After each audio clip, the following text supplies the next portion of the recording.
Hello दोस्तों, नमस्कार। Santoshi future classes में आप सभी का स्वागत है। आज हम बिहार स्पेशल से लगभग 50 से 60 क्वेश्चन मैप के थ्रू करेंगे।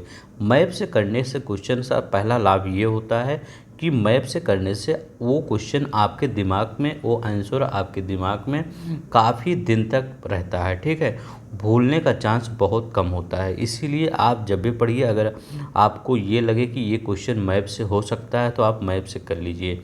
यहाँ पर हम काफ़ी क्वेश्चन लाए हैं जो इसी मैप पर आपको हम बता देंगे। ठीक है, तो चलिए हम बिना किसी देरी के शुरू करते हैं। जिन्होंने चैनल को सब्सक्राइब नहीं किया है प्लीज़ सब्सक्राइब कर लेंगे कि बिहार पेपर तक आपको बहुत सारे वीडियो मिल जाएंगे शिक्षक भर्ती से रिलेटेड।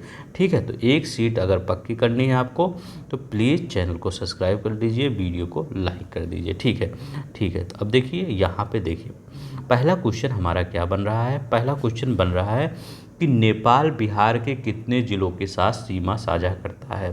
पहला क्वेश्चन आपका यही बनता है। तो आप क्या लगाएंगे, 7 जिलों के साथ नेपाल बिहार के 7 जिलों के साथ सीमा साझा करता है।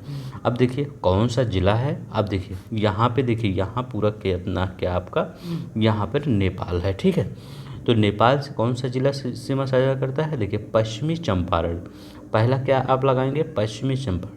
तो पश्चिमी चंपारण के इसके बाद पूरब जाएंगे तो पूर्वी चंपारण आ जाएगा। तो पश्चिमी चंपारण, पूर्वी चंपारण। इसके बाद सीतामढ़ी, तो सीतामढ़ी हो जाएगा। ठीक है, सीतामढ़ी के बाद मधुबनी। ठीक है, मधुबनी हो जाएगा। फिर सुपौल आ जाएगा, तो सुपौल आ जाएगा। ठीक है, मधुबनी के बाद सुपौल। इसके बाद अररिया आ जाएगा। सुपौल के बाद अररिया, फिर किशनगंज। ठीक है, तो पश्चिमी चंपारण, पूर्वी चंपारण, सीतामढ़ी, मधुबनी, सुपौल, अररिया और किशनगंज, ये 7 जिले हैं जो नेपाल के साथ सीमा साझा करते हैं।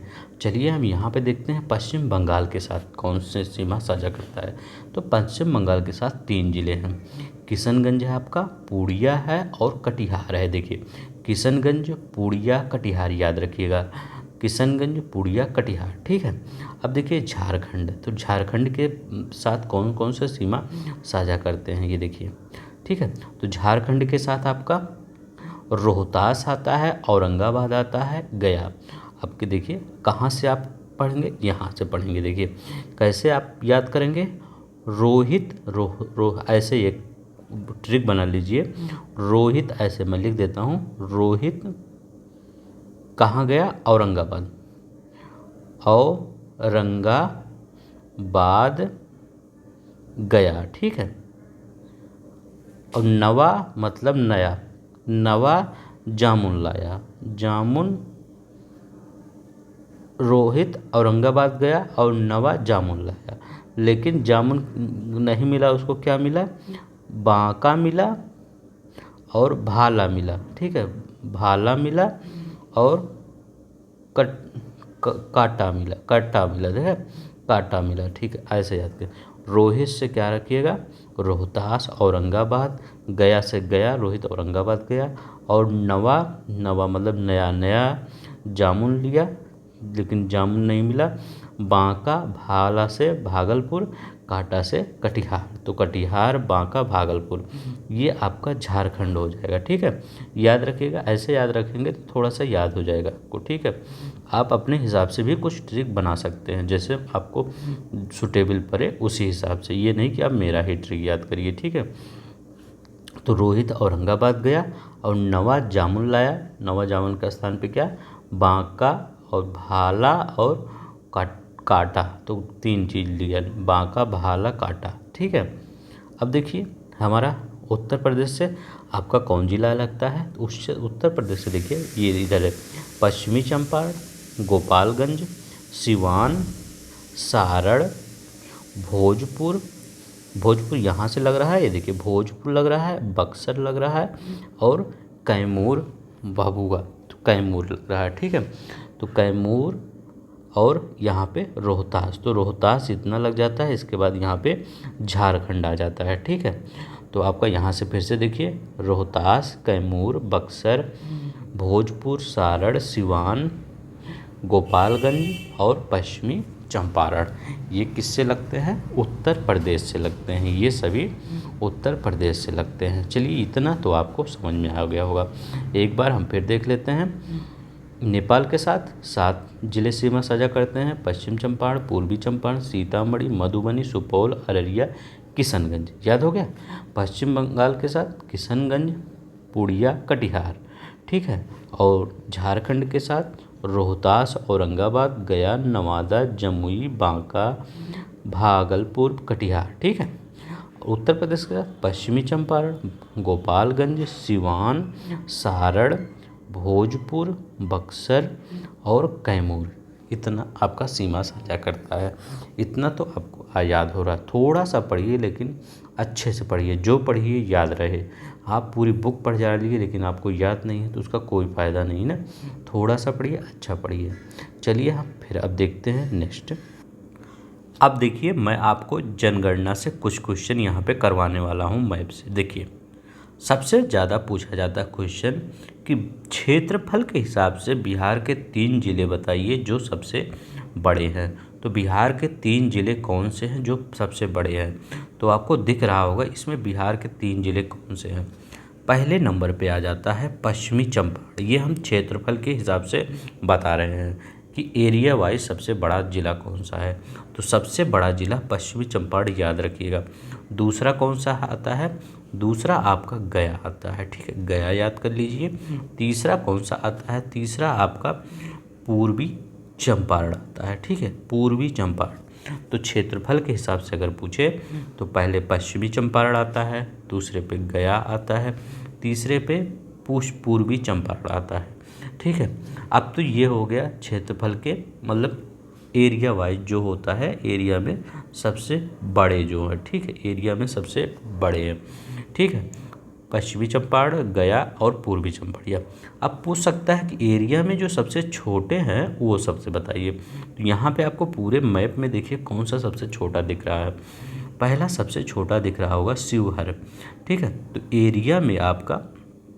एरिया में सबसे छोटा अगर दिख रहा होगा तो शिवहर दिख रहा है। शिवहर के बाद यहाँ पे देखिए पहले नंबर पे आपका ये आ जाता है, पहला मैं लिख देता हूँ। इसके बाद दूसरे नंबर पे आ जाता है अरवल, ठीक है। तो आप अरवल लगाइए, दूसरा अरवल आपका हो गया, ठीक है, दूसरा अरवल।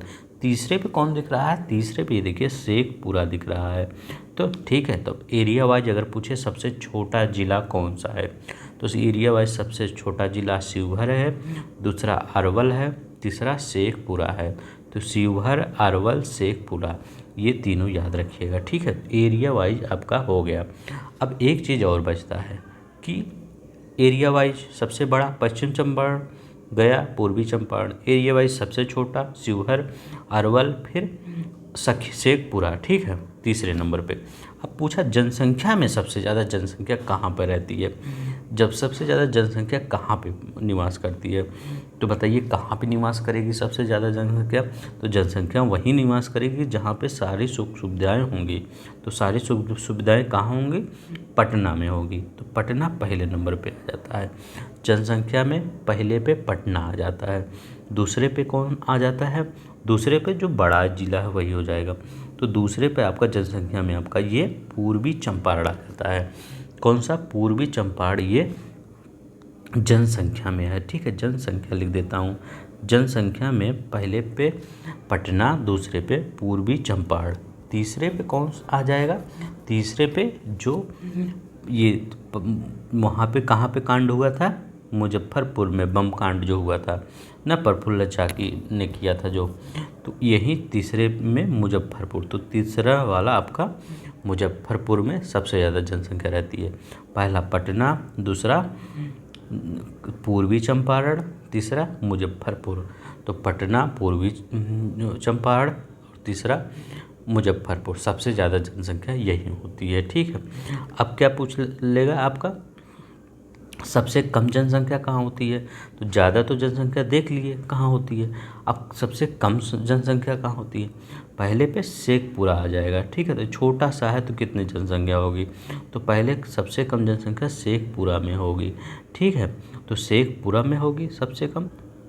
इसके बाद आपका शिवहर में, तो ये भी छोटा सा है, तो छोटा सा होगा तो कितना होगा, तो वो छोटा सा थोड़ा सी जनसंख्या होगा। इसके बाद अरवल, ठीक है। अगर कम जनसंख्या पूछे तो ये जो छोटे ज़िले हैं शेखपुरा, शिवहर, अरवल यही होंगे, ठीक है। अब तो आपको पता चल गया होगा, एक बार मैं फिर रिपीट कर देता हूँ ताकि याद हो जाए। सबसे बड़ा जिला कौन सा है आपका, पश्चिमी चंपारण, उसके बाद गया, उसके बाद पूर्वी चंपारण। अब एरिया वाइज में अगर पूछे सबसे छोटा जिला तो शिवहर, तो शिवहर सबसे छोटा है, उसके बाद अरवल है, उसके बाद शेखपुरा है, ठीक है। और अगर पूछे कि जनसंख्या में कौन सा है सबसे बड़ा, तो जनसंख्या में पटना सबसे ज़्यादा है, दूसरा पूर्वी चंपारण, तीसरा मुजफ्फरपुर, ठीक है। अगर पूछे सबसे कम जनसंख्या तो शेखपुरा, फिर शिवहर, फिर आपका अरवल, ठीक है। इतना आपको आई होप याद हो गया होगा। अब एक चीज़ सबसे ज़्यादा जो पूछा जाता है और पूछा जाता है कि सबसे ज़्यादा लिंगा अनुपात कहाँ है। ये क्वेश्चन बहुत इंपॉर्टेंट है क्योंकि ये इसमें महिलाओं का ज़्यादा योगदान होता है, इसीलिए ये इम्पॉर्टेंट क्वेश्चन है। तो लिंगा अनुपात मतलब आप समझते हैं क्या होता है कि 1000 अगर पुरुष हैं तो वहाँ पे महिलाएं कितना है, 1000 से ऊपर है कि सबसे कम है। तो गोपालगंज जो है ये यहाँ पे आपका गोपालगंज सर्वाधिक लिंगा अनुपात है। तो गोपालगंज में सर्वाधिक लिंगा अनुपात है, याद रखिएगा, गोपालगंज में सर्वाधिक लिंगा अनुपात है। आप पूछेंगे कितना हो सकता है, तो 1000 जो आदमी हैं उसमें कितने हैं, 1021, 1021 आपका कितनी औरतें हैं। तो सोचिए 1000 आदमी पर 1000 औरतें हैं, ठीक है। गोपालगंज हो गया, इसके बाद सिवान आ गया। तो पहले ये हो गया, फिर दूसरा ये हो गया, फिर इसके बाद तीसरा ये हो गया। तो ये जो मैं रेड से लिखा हूँ तीनों, तो ये कौन से हैं, ये तीनों आपका याद रखिएगा, ये जन लिंगा अनुपात है, ठीक है। तो मैं यहाँ लिख देता हूँ लिंगा अनुपात। ऐसे आपको मैप से अगर करेंगे तो पूरा याद हो जाएगा, ठीक है। ये लिंगा अनुपात है। सिर्फ अब एक चीज़ और देख लीजिए, अगर आपसे पूछा गया तो सबसे ज़्यादा लिंगा अनुपात कहाँ पे है, गोपालगंज में। अगर पूछ लिया सबसे कम कहाँ लिंगा अनुपात है, तो सबसे कम लिंगा अनुपात कहाँ बताएंगे, सबसे कम लिंगा अनुपात यहाँ बताएंगे, कहाँ पर, सबसे कम मुंगेर में, ठीक है। सबसे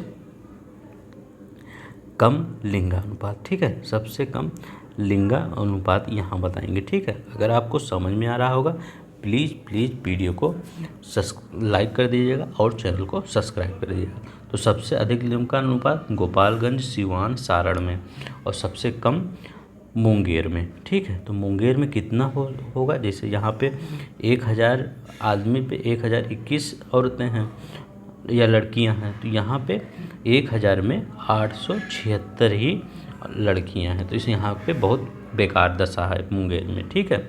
जो कोई भी मुंगेर से देख रहा होगा वो प्लीज़ आप कुछ इस क्षेत्र में आगे काम करिए, लोगों की गलतफहमी को दूर करिए, ठीक है। तो मुंगेर हो गया, यहाँ पे सबसे कम ही देख लीजिए, और दूसरा भागलपुर है। तो मुंगेर और भागलपुर, ठीक है, ये दोनों याद रखिए, पहले पे ये है, दूसरे पे भागलपुर है, ठीक है। अब देखिए एक चीज़ और याद रख लीजिए, सर्वाधिक बाल लिंगानुपात, एक ही चीज़ यही याद रख लीजिए।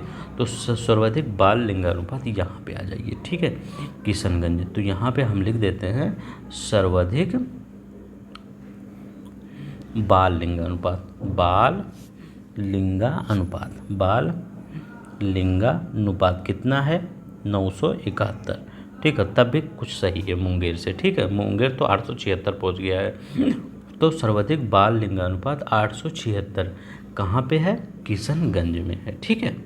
अब एक क्वेश्चन और पूछा जाता है कि सबसे अधिक जनघनत्व वाले, मतलब अगर जो एरिया है वहाँ पे सबसे अधिक कितने लोग रहते हैं, कौन सा एरिया है जहाँ सबसे ज़्यादा लोग रहते हैं, ठीक है।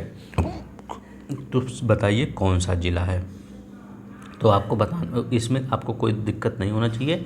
शिवहर, देखिए छोटा सा है, ये छोटा सा है शिवहर, लेकिन इसमें कितने 1880 वर्ग किलोमीटर में, एक वर्ग किलोमीटर में कितने लोग रहते हैं, 1880। तो अगर पूछे सर्वाधिक जनघनत्व वाले शहर में कौन पहला जिला है, शिवहर। कौन सा, शिवहर, 1880 लोग रहते हैं यहाँ पे। दूसरे पे पूछे कौन दूसरे पे है, दूसरे पे आपका पटना हो जाएगा। पटना तो यहीं रहेंगे क्योंकि यहाँ सबसे ज़्यादा जनसंख्या भी है और जनघनत्व भी पटना में है, क्योंकि पटना में सारी सुविधाएं मिल जाती हैं आपको, ठीक है। तो पहला जनघनत्व सबसे ज़्यादा कहाँ है? शिवहर में। कितना है? 1880। दूसरा जनघनत्व सबसे ज़्यादा कहाँ है? पटना में। और तीसरा आप दरभंगा ले लीजिए, तो ज़्यादा उतना इम्पोर्टेंट नहीं। तीसरा आपका दरभंगा, उससे ज़्यादा। अब इतना तो आप पढ़ चुके हैं। अब सबसे कम जनघनत्व, सबसे कम जनघनत्व मतलब जानते हैं, वो बहुत बड़ा एरिया है लेकिन वहाँ बहुत कम ही लोग रहते हैं, ठीक है। तो वहाँ कम लोग क्यों रहते हैं? तो हो सकता है वो पहाड़ी एरिया हो या पठारी एरिया हो, तो हाँ ऐसा ही है आपका। कैमूर जो है ये पठारी एरिया है, तो यहाँ पे सबसे कम जनसंख्या घनत्व है। मतलब एक लोग, अब देखिए जैसे मैं यहाँ पे बनाता हूँ, यहाँ पे देखिए मैं कहता हूँ एक लोग यहाँ पे हैं, तो कुछ दूर जाते जाते एक लोग यहाँ पे आ जाएंगे, फिर एक लोग यहाँ पे आ जाएंगे, एक लोग यहाँ पे आ जाएंगे, फिर एक लोग कहीं यहाँ पे होंगे, ठीक है, तो एक लोग कहीं यहाँ पे होंगे। तो यहाँ पे सबसे कम घनत्व है, देखिए कम घनत्व है। और पटना में कैसे है? ऐसे ऐसे हैं, देखिए ऐसे ऐसे लोग जमे यहाँ पे, तो यही घनत्व होता है, ठीक है। शिवहर में क्या होता है? यहाँ तो एकदम दिख ही नहीं होगा, जैसे आसमान में तारे होते हैं वैसे वैसे यहाँ जनघनत्व है, ठीक है, सबसे ज़्यादा। तो यहाँ पे कितना है? अब आप पूछेंगे कितने लोग रहते हैं सर बताइए 1 वर्ग किलोमीटर में? तो यहाँ 488 लोग रहते हैं 1 वर्ग किलोमीटर में, ठीक है। तो 488। और दूसरा एक याद रख लीजिए जमुई है, ठीक है। तो यहाँ पे जमुई, ये भी वैसे ही एरिया है, ठीक है, पठारी। तो यहाँ पे पहला कैमूर है, दूसरा जमुई है, ठीक है। अब देखिए ये सब तो हो गया, ठीक है। अब हम लेते हैं थोड़ा पढ़ाई लिखाई पे आते हैं। पढ़ाई लिखाई पे क्या आते हैं? पूछेंगे कि आपका सबसे ऐसा कोई ज़िला बताइए जहाँ पे बहुत शिक्षित लोग रहते हैं। कहाँ पे शिक्षित लोग रहते हैं? आप बता दीजिए इसी में कहाँ पे सबसे ज़्यादा शिक्षित लोग रहेंगे। तो शिक्षित लोग सबसे ज़्यादा कहाँ रहेंगे? रोहतास में। कहाँ पे आपका? रोहतास में। ये देखिए यहाँ पे सबसे ज़्यादा शिक्षित लोग रहते हैं। कितना परसेंट? लगभग 73.4% लोग शिक्षित हैं, ठीक है। तो इतना तो आपको पता हो गया कितना लोग शिक्षित हैं, तो 73.4% लोग शिक्षित हैं, ठीक है। कहाँ पे? रोहतास में। तो आपका अगर कोई आपसे पूछे कि बिहार में कितने से, हम कहेंगे हमारे रोहतास में 73.4% लोग शिक्षित हैं, जो कि बिहार में सबसे ज़्यादा है। अब कोई पूछे अच्छा तो यहाँ पे हो गया, पूछेंगे सबसे कम साक्षरता कहाँ पे है? तो रोहतास में सबसे ज़्यादा शिक्षित लोग, ऐसा भी कोई एरिया होगा जहाँ पे सबसे कम साक्षर लोग होंगे, तो कहाँ पे? पूर्णिया में। तो पूर्णिया में सिर्फ 51% लोग, 51.1% लोग, यहाँ पे सिर्फ 51.1% लोग ही शिक्षित हैं, ठीक है। कहाँ पे? 51.1%। देखिए हम जनगणना कितने आराम से, कितने सही तरीके से पढ़ा दे रहे हैं, ठीक है।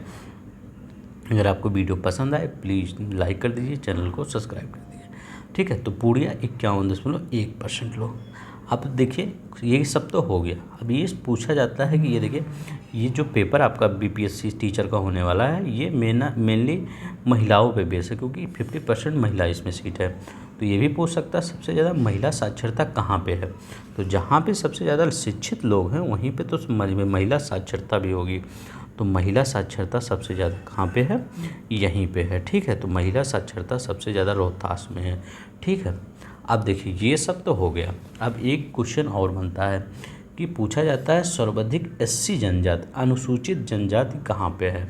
वो अनुसूचित जनजाति, ठीक है, ठीक है। तो एससी जनजाति कहाँ पे है, ठीक है। तो एससी जनजाति सबसे ज़्यादा कहाँ पे निवास करती है? तो ये आपका गया आ जाएगा, ठीक है।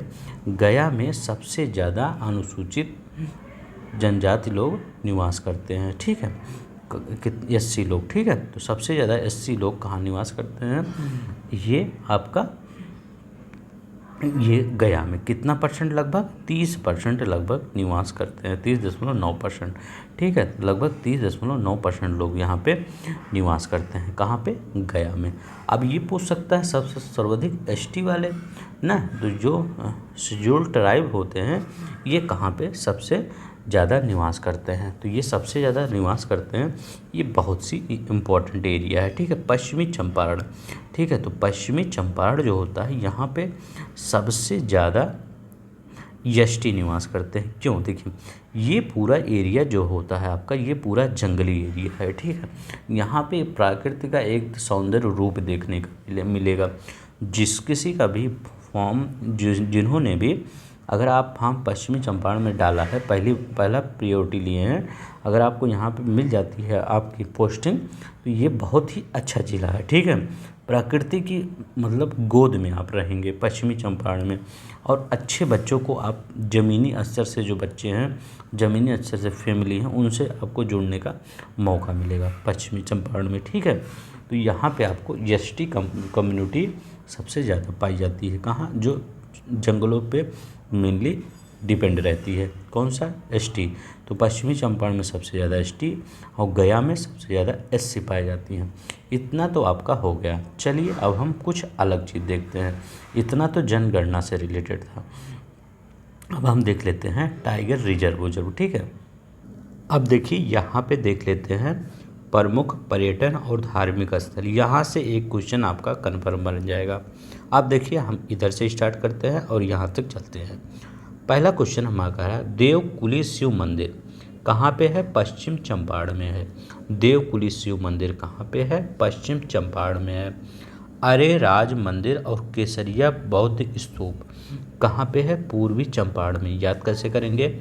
केसरिया, जब सूर्य भगवान पूर्व की तरफ से ही पहले निकलते हैं ना, तो केसरिया कलर के होते हैं। सूर्य भगवान जब सुबह सुबह आप देखिए तो वो केसरी कलर के होते हैं, तो इसीलिए केसरिया बौद्ध स्तूप याद रखिएगा।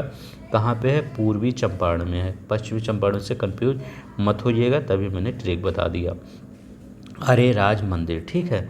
तो अब देखिए, राम जानकी मंदिर और नागेश्वर नाथ मंदिर कहाँ पे है? सीतामढ़ी में। तो अगर पूछे राम जानकी मंदिर और नागेश्वर नाथ मंदिर कहाँ पे है, तो सीतामढ़ी में है, याद रखिएगा, ठीक है।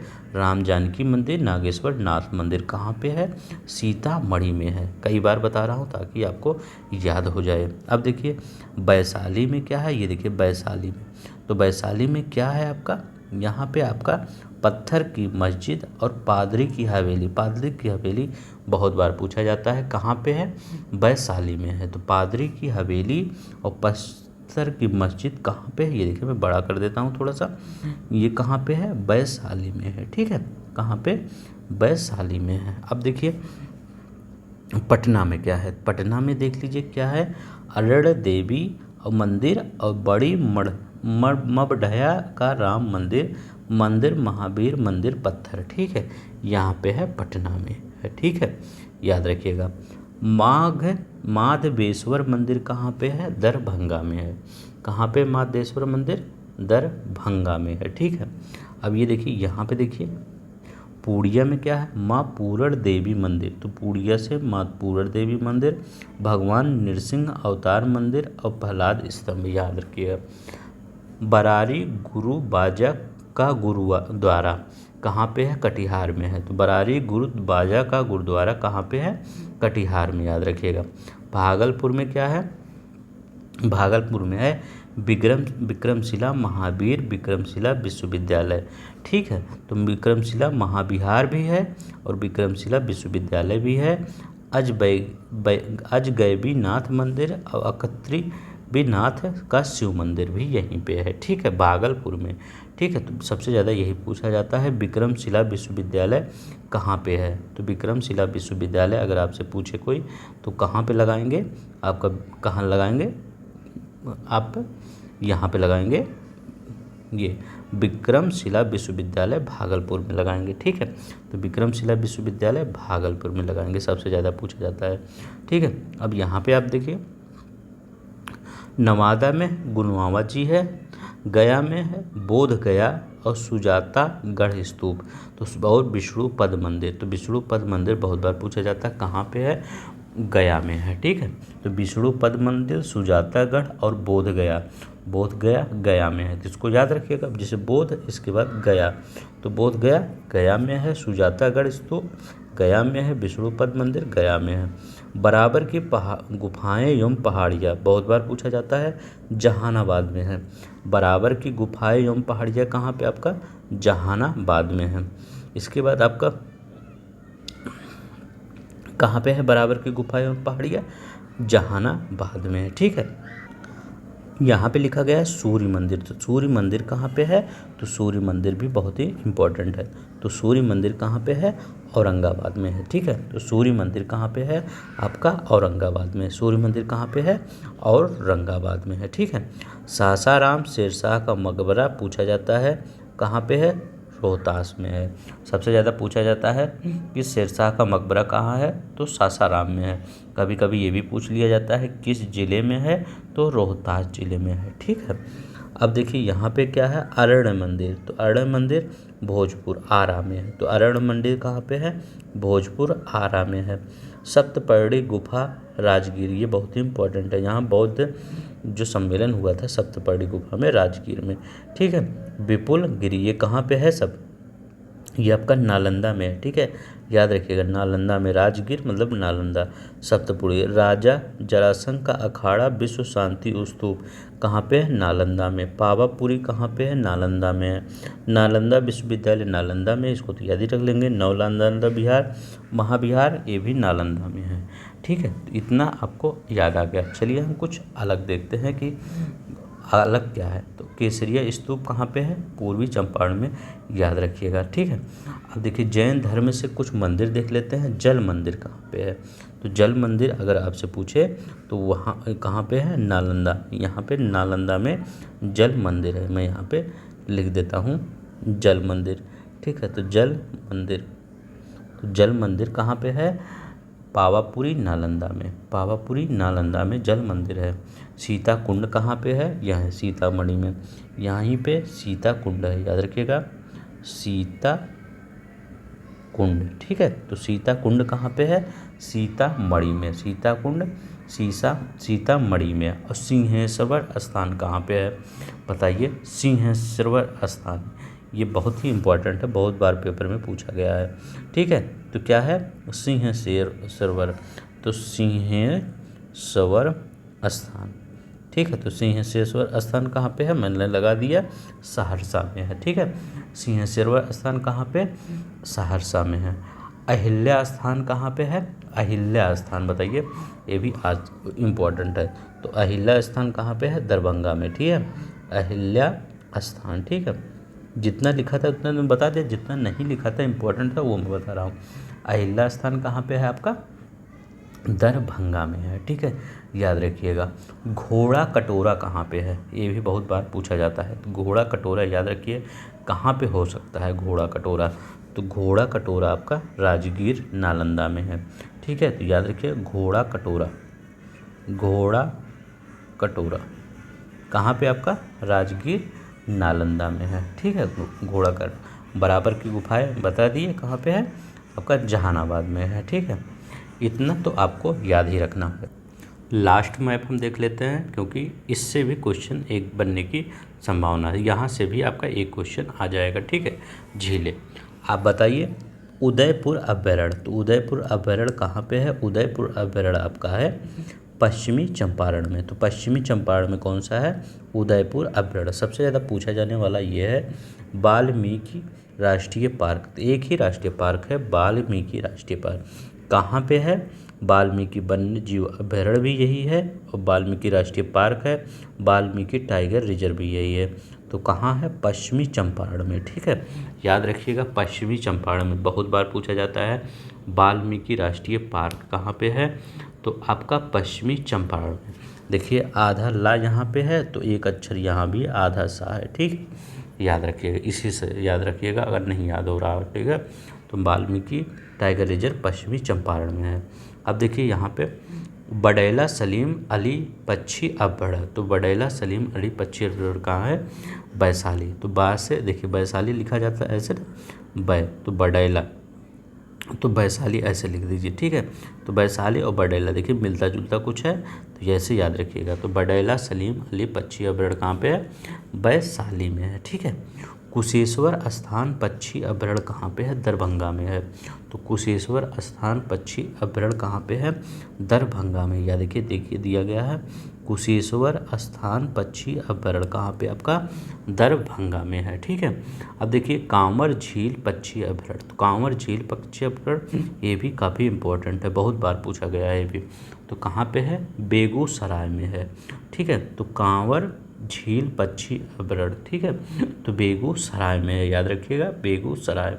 अब देखिए यहाँ पे है, जहाँ पे सबसे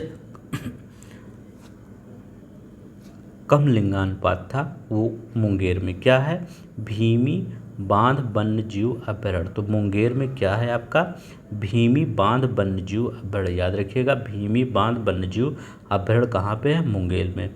भागलपुर में अभी बताएं विक्रमशिला डॉल्फिन, तो विक्रमशिला अगर नाम याद आ जाए तो आप भागलपुर में लगा दीजिए। ठीक है, तो ऐसा याद रख लीजिए विक्रमशिला। तो विक्रमादित्य जो थे राजा थे, उनका नाम सुन के अच्छे अच्छे जो दुश्मन थे वो भाग खड़े होते थे, ऐसे याद रखिएगा। ठीक है, याद रखिए, कुछ भी करके याद रख लीजिए, अपने हिसाब से कुछ बना लीजिए बट याद रख लीजिए। विक्रम जो राजा थे विक्रमादित्य, उनसे दुश्मन भाग खड़े होते थे, तो भागलपुर। ठीक है, अब देखिए जमुई कहाँ है, नकटी डैम पक्षी अभयारण्य और नागी डैम पक्षी अभयारण्य कहाँ पे है, जमुई में है। तो नकटी डैम पक्षी अभयारण्य और नागी डैम पक्षी अभयारण्य कहाँ पे है, आपका जमुई में है। ठीक है, नवादा तो नवादा रजौली अभयारण्य, तो नवादा में क्या है, रजौली अभयारण्य, तो नवादा में क्या है, रजौली अभयारण्य है। गया में है गौतम बुद्ध, गा से गया, गा से गौतम बुद्ध वन्यजीव अभयारण्य, तो गा से गया, क्योंकि वहाँ पे कंफ्यूज होंगे आप, 5 ऑप्शन दिया गया, वहाँ पे कंफ्यूज होंगे। प्लीज़ थोड़ा सा हर चीज़ का ट्रिक बना लेंगे तो वहाँ पे आप सोचेंगे कितना ट्रिक बना लेंगे, ट्रिक मत बना, अगर 100 ट्रिक बनाएंगे तो उसमें से अगर आपको 20 ट्रिक याद हो जाएगा, तो तब भी अगर 20 ट्रिक में से सिर्फ 1-2 क्वेश्चन आ गया तो आपकी रैंक कितनी ऊपर आ जाएगी, सोचिए। गौतम बुद्ध वन्यजीव अभयारण्य कहाँ पे है, गया में। रोहतास में क्या है, कैमूर वन्यजीव अभयारण्य। ठीक है, और कैमूर वन्यजीव अभयारण्य, अब देखिए रोहतास कैमूर दोनों, अब जैसे यहीं पर पड़ जाएगा तो अब देखिए जो कैमूर में भी है और रोहतास में भी है, तो यही दिया है कैमूर वन्यजीव अभयारण्य कहाँ पे है, ये कैमूर में भी है और रोहतास में भी, और दोनों जगह में ऑप्शन दे सकता है, तो 1 से अधिक लगा दीजिएगा। ठीक है, तो कैमूर वन्यजीव अभयारण्य, अगर कैमूर नहीं दिया रोहतास दिया तब भी लगा दीजिएगा सही। ठीक है, क्योंकि ये दोनों जगह में है। ठीक है, राजगीर पंत वन्यजीव अभयारण्य कहाँ पे है, नालंदा में। तो राजगीर पंत वन्यजीव, तो नाम ही से पता चलेगा कहाँ पे, नालंदा में है। ठीक है, तो आई होप मैंने यहाँ पे आपको सब कुछ बता दिया होगा। ठीक है, एक याद रखिए मोती झील। ठीक है, तो मोती झील कहाँ पे है, तो मोती झील कहाँ पे है, मोतिहारी में। मोतिहारी कहाँ है, पूर्वी चंपारण, तो मोती झील यहाँ लिख दीजिए, मोती झील। ठीक है, तो मोती झील कहाँ पे है, मोतिहारी में है, पूर्वी चंपारण में है। ठीक है, जगतपुर झील कहाँ पे है, तो जगतपुर झील यहाँ लिख दीजिए, कहाँ पे है, जगतपुर, भागलपुर में। तो जगतपुर झील, तो जगतपुर झील कहाँ पे है, भागलपुर में, याद रखिएगा जगतपुर झील भागलपुर। अनुपम झील कहाँ पे है, कैमूर में, तो यहाँ पे कैमूर में लिख दीजिए अनुपम झील, अनुपम झील, तो अनुपम झील कहाँ पे है, कैमूर में। ठीक है, याद रखिएगा अनुपम झील कैमूर में। सरैया मन कहाँ है, तो सरैया मन झील कहाँ है, बेतिया में। बेतिया कहाँ है, पश्चिम चंपारण में है, तो यहाँ लिख दीजिए सरैया मन, सरैया मन। तो सरैया मन झील कहाँ पे है, कहाँ पे, पश्चिम बेतिया में, यहाँ बेतिया, तो बेतिया कहाँ पे है, पश्चिमी चंपारण में है। ठीक है, तो आई होप आपको याद हो गया होगा। इतना ही आज के लिए, इतना ही। अगर आपको ऐसे ही वीडियो और देखना तो प्लीज़ चैनल को सब्सक्राइब कर दीजिए, क्योंकि पेपर अभी लगभग 20 से 25 दिन है, तो हम ऐसे ही वीडियो आपके लिए लाते रहेंगे, आपका करंट से भी, बिहार स्पेशल से भी, और हम टेस्ट भी करवाते हैं। यहाँ पे पूरा किरण का हमने 13 टेस्ट अपने चैनल पे अपलोड कर दिया है, जाके एक टेस्ट, फुल टेस्ट हमने अपलोड कर दिया है, संतोषी फ्यूचर क्लासेस सर्च करके वहाँ पे आप टेस्ट पूरा दे सकते हैं। ठीक है, तो आज के लिए इतना ही। धन्यवाद, नमस्कार, अपना ख्याल रखिएगा। जय हिंद, जय भारत।